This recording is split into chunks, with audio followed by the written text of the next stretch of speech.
Hello friends. आज हम सीखेंगे 3ds मैक्स में कैसे हम एक फोर व्हीलर टाइप ज्योमेट्री को रिग कर सकते हैं, चाहे वो कार हो, बस हो, बुलडोजर हो या कोई भी। बेसिक कॉन्सेप्ट सबका एक ही है और इसको बनाने के लिए हमें पहले समझना होगा कम से कम 3 चीज़ों को, जिनमें से पहली है पेरेंटिंग सिस्टम, जिसे हम मैक्स में लिंकिंग भी बोलते हैं। दूसरा है रिएक्शन मैनेजर, जो आपको यहाँ एनिमेशन ऑप्शन के अंदर जाने पर मिल जाएगा, यहाँ इस जगह। एक और तीसरी चीज है जिसे हम बोलते हैं वायर पैरामीटर, यहाँ नजर आता है। लिंकिंग को हम यहाँ से यूज कर सकते हैं। देखिए मेरे माउस पॉइंटर को, जहां पर मेरा माउस पॉइंटर है। हम ये तीनों चीजों के या तीनों टूल्स के कॉम्बिनेशन से आज ये एक फोर व्हीलर को रिग करेंगे। दोस्तों, अगर आपको मेरे पुराने एनिमेशन ट्यूटोरियल्स पसंद आए हों तो प्लीज आप मेरे चैनल को जाकर सब्सक्राइब जरूर करें। चलिए तो आगे बढ़ते हैं और देखते हैं कैसे हम इसे रिग कर सकते हैं। इसे रिग करने के लिए सबसे पहले हमने यहाँ पर क्या किया हुआ है, बेसिक सा शेप हमने बना कर रखा है, जिसमें आप देख सकते हैं एक बॉक्स है और कार इसमें सिलेंड्रिकल शेप्स की हेल्प से मैंने टायर जैसा शेप बना कर रखा है। देखिए दोस्तों, मैं ज्यादातर बेसिक चीजों, बेसिक टूल्स को ही क्यों फॉलो करता हूँ या दिखाना शुरू करता हूँ। एक्सपर्ट्स को, जिनको एडवांस चीजें सीखनी है, वो अपनी स्किल्स उतनी डेवलप कर चुके होते हैं कि चीजें एक्सप्लोर करके सीख लेंगे।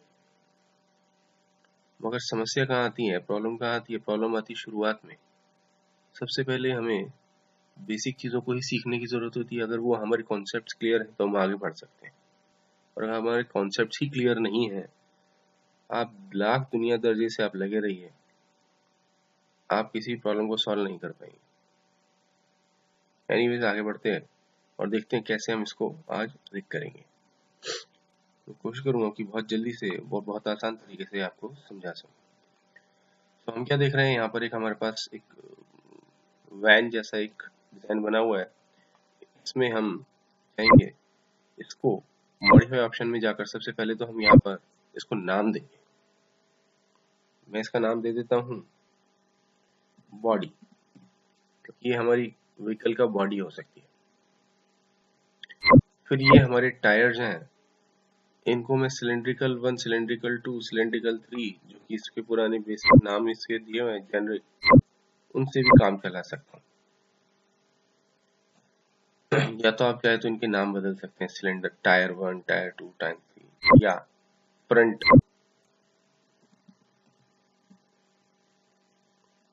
लेफ्ट कर देते हैं इसको, और इसलिए मैं इसको स्पेस एल कर देता हूँ। ध्यान रखिए दोस्तों कि कभी भी जब आप रिगिंग करते हैं तो naming convention is so much of important. तो आप इसको यहाँ पर भी वैसे ही नाम दीजिए, बदलिएगा नहीं। तो फ्रंट, इसको मैं क्या कर देता हूँ, आर कर देता हूँ। और इसी तरह से पीछे भी, लेकिन फ्रंट तो नहीं है तो इसको रियर कर देते हैं। एक चीज ट्राई करके देखते हैं हम लोग पहले कि हम इस लिंक टूल से क्या कर सकते हैं। जैसा कि इसका नाम है लिंक, मतलब ये किसी चीज को, किसी एक ऑब्जेक्ट या शेप को किसी दूसरे ऑब्जेक्ट या शेप से लिंक कर सकते हैं। तो मैंने एक बार में कंट्रोल कमांड के साथ सभी टायर्स को मल्टीपल सिलेक्शन की हेल्प से सिलेक्ट किया और चाइल्ड बना दिया या लिंक कर दिया मेन बॉडी से। अब मैं क्या देखता हूँ कि अगर मैं इस मेन बॉडी बॉक्स को मूव करूँ तो ये बाकी टायर भी इसके साथ मूव होते हैं। ठीक है, ऐसा क्यों हुआ? क्योंकि हमने इसको लिंक टूल की हेल्प से लिंक कर दिया है। अब आगे बढ़े और देखें कि कैसे मैं बॉडी को मूव करूं और ये टायर भी इसके साथ मूव करें। ठीक है, तो क्यों नहीं हम कुछ ऐसा करें कि जितना मेरा ये मेन बॉडी मूव करे एक्स पर, उतना ही ये टायर वैल्यू के अकॉर्डिंग रोटेट करना शुरू करे। इसको समझने के लिए हम ट्राई करके देखते हैं कि मैं इसको कैसे आपको बताना चाहता हूँ। इसको सिंपल भाषा में हम समझे तो ये कह सकते हैं कि जितना वैल्यू एक्स का पॉजिटिव या नेगेटिव चेंज हो, वो वैल्यू टायर के वाई एक्सिस के रोटेशन में चली जाए। मतलब एक्स वैल्यू का बढ़ना मूवमेंट में इज इक्वल टू टायर का रोटेट होना वाई एक्सिस में। ये कैसे कर सकते हैं? इसके लिए पहले एक टायर को पकड़ते हैं। हमने सेलेक्ट किया फ्रंट एल। हाँ, हमें ये देखना है कि हमें किस से किस पर वैल्यू लानी है। जैसे हमें बॉडी की वैल्यू लानी है टायर के ऊपर, तो इसको सेलेक्ट करेंगे पहले और यहाँ राइट क्लिक करके जाएंगे, सेलेक्ट करेंगे क्या, वायर पैरामीटर। यहाँ से भी जा सकते हो या एनिमेशन ऑप्शन से आप यहाँ से भी वायर पैरामीटर के थ्रू भी आप जा सकते हो। उस बॉडी ऑब्जेक्ट को के ट्रांसफॉर्म ऑप्शन में से पोजीशन एक्स वैल्यू को मैंने चूज किया और कहाँ ड्रॉप किया मैंने, टायर के रोटेशन में। किस पर? वाई पर। अब यहाँ एक बात ध्यान देने की है कि अगर आपका ऑब्जेक्ट पर्सपेक्टिव में नहीं बना है, आपने टॉप फ्रंट या साइड में कहीं भी बना दिया है, तो देयर आर चांसेस कि उसके लोकल और वर्ल्ड कोऑर्डिनेट मैच नहीं कर रहे हैं। तो उस केस में हमारा रोटेशन मैच नहीं कर सकता है। फिलहाल यहाँ ऐसा केस नहीं है, तो हम देख सकते हैं कि ये ठीक से मैच कर सकता है। यहाँ से फिलहाल हम वाई रोटेशन में इसको अप्लाई करते हैं और हम यहाँ पहुंच जाते हैं पैरामीटर विंडो में, जिसमें मैं क्या देखता हूँ कि मेरे पास वैल्यू आ रही है बॉडी ऑप्शन के एक्स पोजीशन वैल्यू से, और वो जा सकती है with the help of this option. Control direction की हेल्प से मैं इस वाई में पहुंचा रहा हूँ उसको, और उसको बोल रहा हूँ कि कनेक्ट कर दो। तो यहाँ ये ग्रीन हो गया और यहाँ ये रेड कलर में आ गया। इसका मतलब आपस में लिंक हो चुके हैं। अब एक आप क्या देखते हो कि टायर रोटेट हो रहा है, लेकिन वो बहुत तेज चल रहा है। हम इसको कैसे सही कर सकते हैं? हम जा सकते हैं वापस ऑप्शन में, और यहाँ ये जो वैल्यू यहाँ पर मुझे एक्स रोटेशन में वाई रोटेशन में नजर आ रही है एक्स पोजीशन की, उसको मैं डिवाइड कर देता हूँ कुछ 12 से। अंदाजे से किया है, वो 20-22 कुछ भी हो सकता था। चेक करते हैं तो कुछ फिट लग रहा है, पर ये नहीं कह सकते कि बिल्कुल सही है या नहीं। वो किसी सरफेस को इसके नीचे रखकर ही समझ में आ सकता है। अब यही सारा काम आपको क्या करना है, बाकी टायर्स के साथ रिपीट करना है। तो आपको समझ में आया कि कैसे टायर को मूव कर सकते हैं बॉडी की हेल्प से। ठीक है, अब यही वैल्यू क्यों ना मैं बाकी सब पर भी फोर्स कर दूं। कैसे? मैं इसको सेलेक्ट करता हूँ, वायर पैरामीटर ऑप्शन में जाता हूँ, रोटेशन वाई वैल्यू को इधर डाल देते हैं, रोटेशन वाई में कनेक्ट कर देते हैं। ध्यान रखिए हमारे पास पहले ही डिवाइडेड वैल्यू नजर आ रही है, यानी मुझे अब हर एक टायर को अलग अलग एडिट अप्लाई कर वैल्यूज देने की जरूरत नहीं है। बॉडी के साथ मैं फ्रंट लेफ्ट टायर को ही वैल्यू दे दिया, उसी के अकॉर्डिंग बाकी सबकी वैल्यूज भी चलती रहेगी।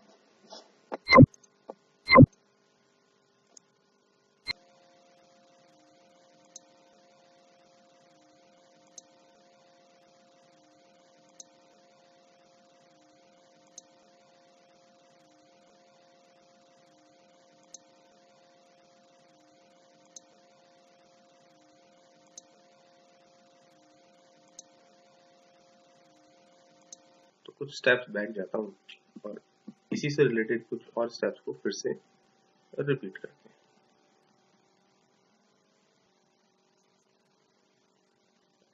हम लोग क्या करते हैं, इस फाइल को दोबारा ओपन करते हैं।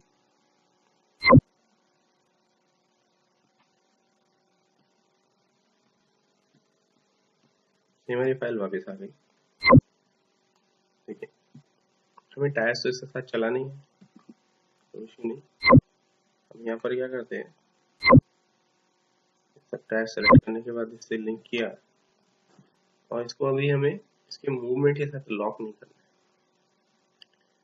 हम यहाँ पर क्या चाहते हैं, हम एक स्टीयरिंग बनाना चाहते हैं ताकि इसके टायर सदा फ्री रहें अपनी जगह पर रोटेट करने के लिए। जैसे कभी हम टायर गाड़ी चलाते समय स्टीयरिंग टर्न करते हैं तो वो किस तरफ एक तरफ मुड़ जाते हैं, वैसा करना। तो कोई टॉरस ले लें, टॉरस। इसका रीजन क्या होगा,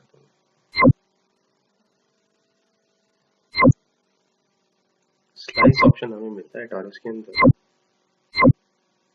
तो इससे मैं इसको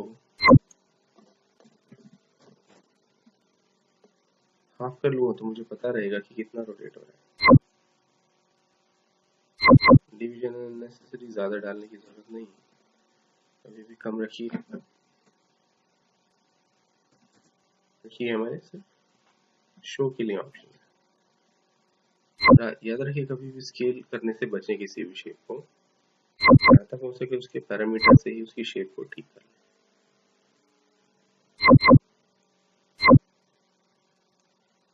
तो ये हमारे पास रेडियस है।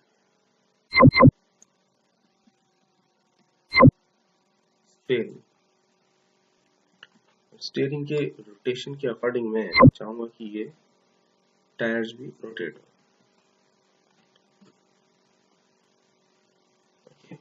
तो और कितना रोटेट हो ये मैं बताना चाहूंगा। तो उसके लिए हमने जैसे कि बात की थी, एनिमेशन में जाकर हमें मिलता है क्या, रिएक्शन मैनेजर।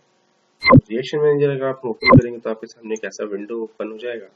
अगर रिएक्शन मैनेजर का यूज क्या है वो अब हम देखते हैं दूसरे स्टेप में। यहाँ पर पहले हमने वायर पैरामीटर का यूज देख लिया, हम रिएक्शन मैनेजर। तो रिएक्शन मैनेजर को यूज करने के लिए सबसे जरूरी है कि पहले हमें कुछ रिएक्शंस या एक्शंस को हमें डिफाइन करना होगा। जैसे हमें यहाँ पर नजर आ रहा है कि मैं रेडियस वैल्यू बढ़ा रहा हूँ घटा रहा हूँ तो उसका असर यहाँ हो रहा है। तो हम ऐसे ही यहाँ पर भी कुछ एट्रीब्यूट्स डिफाइन करेंगे, पैरामीटर्स डिफाइन करेंगे इसमें, इस स्टीयरिंग में। और उस पैरामीटर या एट्रीब्यूट से हम कंट्रोल करना चाहेंगे टायर्स को। तो उसके लिए हम जाते हैं एनिमेशन ऑप्शन के अंदर, और यहाँ पर हमारे पास ऑप्शन है पैरामीटर एडिटर। पैरामीटर एडिटर में आप जाएंगे तो यहाँ पर आपको ऑप्शन अलाउ करेगा कि आप float, integer, array, node, percent, string या FRGB किस टाइप का वैल्यू यूज करना चाहते हैं। क्योंकि हम यहाँ पर रेडियस रोटेशन के लिए फॉलो करना चाहते हैं तो हम फ्लोट वैल्यूज फॉलो करेंगे। तो यहाँ पर स्पिनर टाइप और स्लाइडर टाइप दो टाइप ऑप्शन है कि आप किस तरह का पैरामीटर बटन बनाना चाहते हो। तो हम यहाँ सीधे आगे बढ़ते हैं। यहाँ पर हम इसको एक वैल्यू दे देते हैं, मान लीजिए -45, और एक तरफ पॉजिटिव 45 और डिफॉल्ट वैल्यू 0 रखकर इसको नाम देना भूल गए, वो दे देते हैं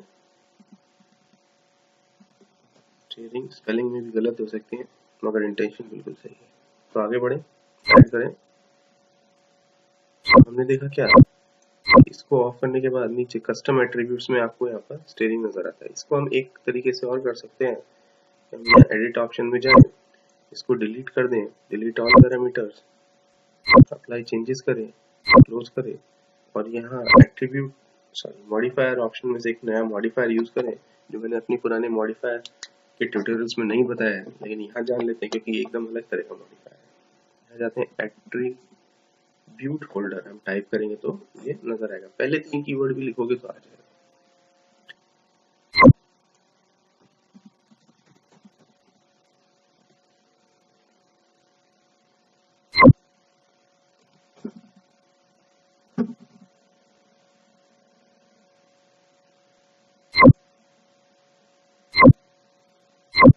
ये देखिए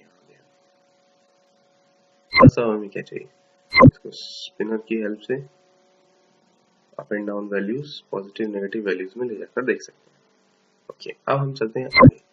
एनिमेशन में जाएं, एक्शन मैनेजर ऑप्शन को ऑन करें और यहाँ से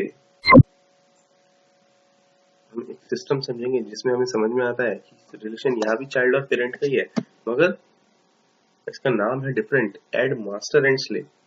तो हमें यहाँ पर एक मास्टर बताना होगा और एक स्लेव बताना होगा और दोनों के अकॉर्डिंग वो काम करेगा। मैं पहले यहाँ से ग्रीन बटन से चूज कर लेता हूँ स्टीयरिंग। इसमें ट्रांसफॉर्मेशन में पोजीशन या रोटेशन को चूज नहीं करना है, हमें जाना है मॉडिफाइड ऑब्जेक्ट एट्रीब्यूट होल्डर के अंदर, कस्टम एट्रीब्यूट्स में से हमें मिलेगा स्टीयरिंग, समझे। और फिर हम यहाँ पर कॉल करेंगे इसका स्लेव। तो हमने उसके लिए स्लेव के लिए वाले टायर को पकड़ लिया और इसके रोटेशन यानी कि जेड में मैंने लिंक करने की कोशिश की। और यहाँ पर आप देखते हो तो क्या नजर आता है, यहाँ पर आपको मास्टर मिल गया, स्लेव मिल गया, और यहाँ पर आपने जैसे ही स्लेव किया तो यहाँ पर आपके पास एक स्टेट बन गई। स्टेट का मतलब है कि एक ऐसी पोजीशन, फिक्स पोजीशन, ठीक है। तो अब मैं यहाँ पर ऐसी दो स्टेट्स और बनाऊंगा with the help of this button. तो आप देखो यहाँ पर 0 और 0, यानी कि जब स्टीयरिंग का एट्रीब्यूट 0 है तो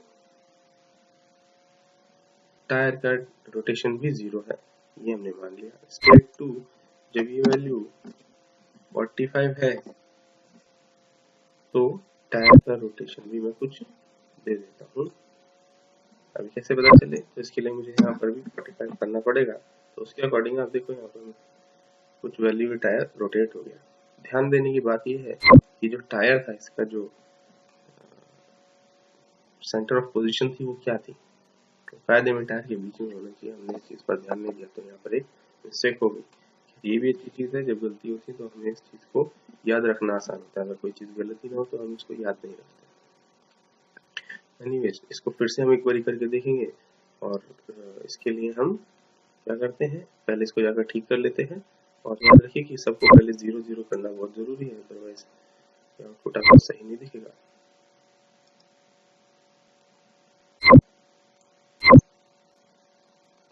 क्या करेंगे, टायर्स, जितने भी टायर्स हैं उनके हायरार्कीज ऑप्शन में जाकर power point center to object करना नहीं भूलेंगे।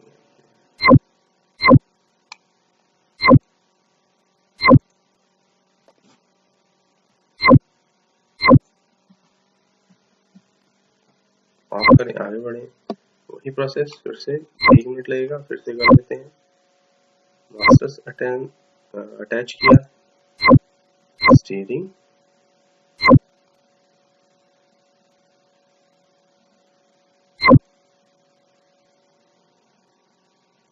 और स्लेव अटैच किया,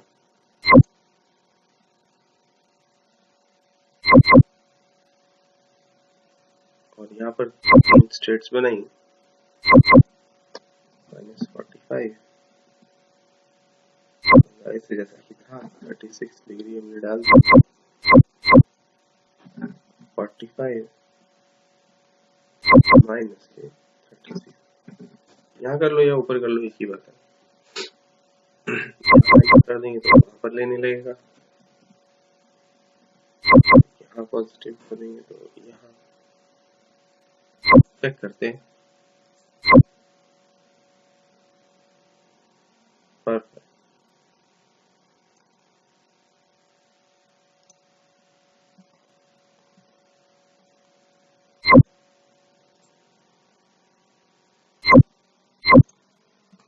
यही काम यहाँ पर भी दोहराते हैं फिर से।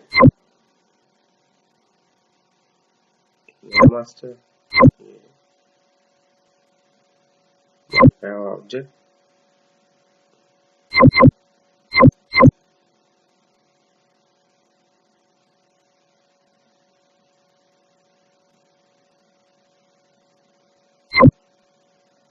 एक नया मास्टर तो हमारे पास ऑलरेडी है, स्लेव सिर्फ लगाना होगा दूसरा। तो हम यहाँ से जाए, स्लेव को कॉल करें, ये है इस बार मेरा स्लेव।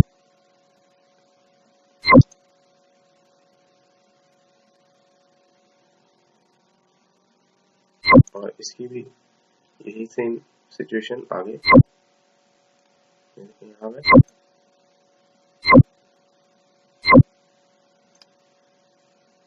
एक ही आ गया सिचुएशन और एक ही आ गई, तो इसको वही करना है।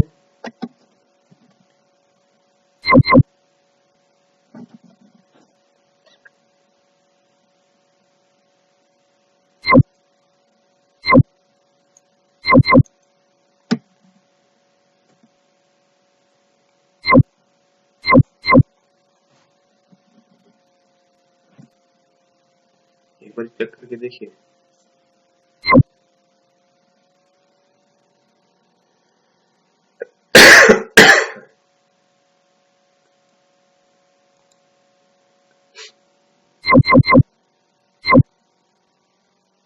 समझे अभी आप? इसको भी इसका चाइल्ड बनाना ना भूलें। यहाँ तक आपको समझ में आया तो मेरी वीडियो को सब्सक्राइब करना ना भूलें, क्योंकि मैं इसके दूसरे भाग में आपको पूरी कंप्लीट कार के ऊपर रिगिंग करके बताऊंगा कि कैसे उसको पूरी तरह से रिग किया जाता है, और उसको रिग करने के बाद कैसे आप उसे एनिमेट कर सकते हैं, जिसमें उसके दरवाजे, डिक्की, बोनट सब चीजें रिग करके देखेंगे। ग्लास को अप एंड डाउन करना, ये सब चीजें उसमें होगी, यहाँ तक कि हम उसके इंडिकेटर्स तक को भी रिग कर सकते हैं। अगर हम कोशिश करेंगे कि एक वीडियो में कितना रिग किया जा सके, इस पर ध्यान देंगे। दोस्तों मित्रों, अगर आपको पसंद आई वीडियो तो प्लीज सब्सक्राइब कीजिए। Thank you.